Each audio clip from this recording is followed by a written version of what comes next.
Olha só, família, ainda não aceitei algumas situações que aconteceram na partida de ontem, como a entrada em cima do Fagner e o pênalti em cima do atacante Caio Jorge. Eu falei ontem e volto a repetir, me impressionou a partida da Edna, que foi a árbitra do jogo. E nós tivemos um VAR que nem sequer chamou para revisão nem o lance do pênalti, nem uma possível expulsão de um jogador do CRB, William Potker. E o pior de tudo, na minha opinião, era que eu tinha que ouvir a comentarista da Prime falando que não houve intensidade na entrada do William Potker. Aquilo ali acabou comigo. Me segurei para não xingar. Ter que assistir a transmissão da Prime e a comentarista falar que a entrada do William Potker não teve intensidade suficiente para que ele fosse expulso. E ainda tive que ouvir que no lance do Caio Jorge, o jogador goleiro da partida já tinha a posse da bola e que a carga ali era normal, que a disputa do Caio Jorge com o jogador do CRB era normal. Olha só para você ver a abraçada que ele recebe nas costas e aperta uma pausa aí, vê se o goleiro tinha realmente a posse da bola quando o Caio Jorge recebeu o empurrão nas costas. E eu ficando impressionado com a arbitragem, impressionado com a Edna, eu ainda era obrigado a assistir os comentários desta transmissão. E olha só, família, agora a gente tem que melhorar para não depender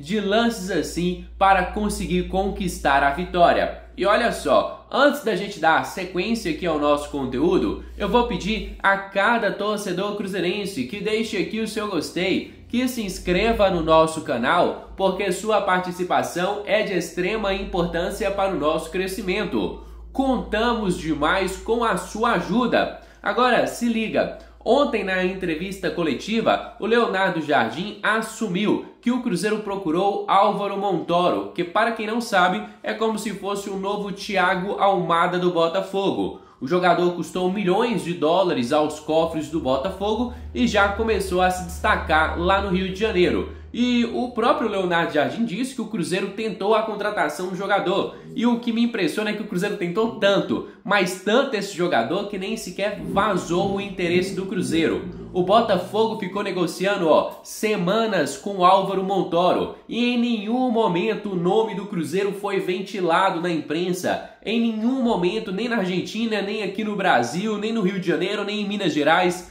era falado o nome do Cruzeiro, de tanto que o Cruzeiro tentou, se esforçou para contratar o excelente Álvaro Montoro, que hoje é um dos principais reforços da temporada do atual elenco do Botafogo. E eu tenho até uma informação aqui para divulgar a vocês, uma dúvida do torcedor cruzeirense é que o Cruzeiro não planeja a contratação de um novo diretor de futebol. Desde a saída do Alexandre Matos, o Cruzeiro tem dificuldades em concluir algumas contratações. E vocês lembram muito bem, eu sou um dos maiores críticos do Alexandre Matos pelos contratos que são feitos pelo ex-diretor de futebol do Cruzeiro. Ele dava contratos absurdos, salários astronômicos, contratos longos com jogadores como, por exemplo, o Dudu, que vinha de temporadas sem conseguir desempenhar o mínimo dentro de campo. E para recompensá-los, o Alexandre Matos dava um contrato longo com um dos maiores salários do elenco. Isso aí não tinha perdão, tem que tomar pancada mesmo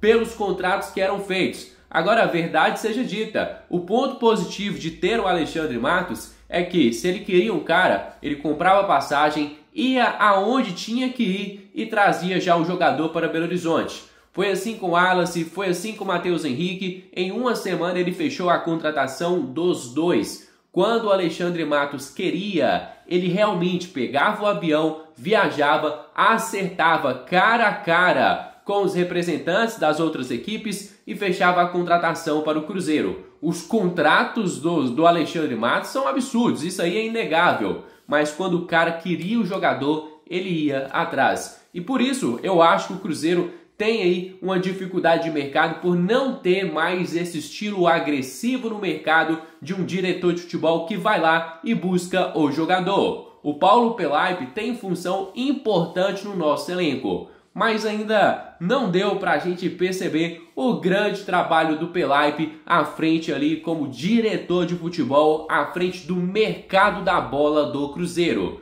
Eu até vou perguntar a vocês, gostaria ou não que o Cruzeiro buscasse outro diretor de futebol? Meus amigos do esporte, o futebol até que tenta me ensinar, mas eu não aprendo. Hoje eu projetei um Cruzeiro 3-0, 4-0, mas nem ganhar o Cruzeiro conseguiu. Terceiro jogo sem vitória, hein? Pior que isso é perder, como perdeu para o Ceará no final de semana e empatar hoje do jeito que empatou. O CRB se fechou assim como o Ceará, conseguiu se defender diante de um Cruzeiro pouquíssimo inspirado. Então, desculpa, né? Mas não dá para render tão pouco domingo e hoje, né, gente? Me ajuda aí. O que o torcedor mais lamenta, e com razão, é que há uma disparidade muito grande entre elencos, né? Entre as estruturas, uma diferença abissal entre treinadores. Então, peraí, né? Muito pouco no domingo, muito pouco hoje, sabe? Muita bola levantada para a área, pouca bola no gol, sabe? As peças de criação do Cruzeiro funcionando muito mal, apresentando muito pouco resultado. Um dia desses eu disse aqui, exatamente aqui no Instagram, que estava ruim para os adversários do Cruzeiro. Que se joga dando espaço, o Cruzeiro aproveita, vai lá e esfola. Se recua, se fecha, o Cruzeiro vai girando a bola, espera um momento para criar, aproveita o espaço criado, vai lá e abotoa também o adversário. Mas depois que eu falei isso, o Cruzeiro burocratizou o jogo de uma maneira impressionante. Eu não sei se está sentindo fisicamente, eu não sei se os adversários entenderam o jogo do Cruzeiro, não sei se faltam opções no elenco, eu até acho que sim, né? Que o Jardim até falou na coletiva de contar com o jogador do drible, né? Da jogada individual. O Cruzeiro até tentou, inclusive essa semana, o Carrizo do Vélez, mas aí o Vélez, né, dificultou o negócio, sabe? Eu não sei se o Cruzeiro vai insistir, seria uma boa pedida, um jogador que além de centroavante atua muito bem pela ponta, canhoto, atleta de bom rendimento, sabe? E até que seria um bom nome aí para o Cruzeiro. Mas o negócio até aqui não prosperou. Tá faltando isso no elenco. Quando o coletivo não funciona, você tem que ter peças para desequilibrar, gente. Não adianta. E isso está faltando, e o Jardim falou disso na coletiva, né? A vantagem é que o Cruzeiro sabe disso. Então é preciso buscar outras alternativas para você criar outras formas de jogar. Tem que criar outras formas de jogar. Não vejo terra arrasada, não acho que entrou num processo de estagnação, mas a luz amarela acendeu. Acendeu para girar o elenco, para descansar quem jogou mais, para criar outras formas de jogar e de acelerar também as chegadas de jogadores que o Cruzeiro está negociando. Mas tem que acelerar, sabe? Jogador driblador, rápido, de ponta, precisa chegar. Ah, mas não era um elenco muito bom? Era não, continua sendo. Mas eu sempre digo que o que é muito bom pode melhorar, e vai.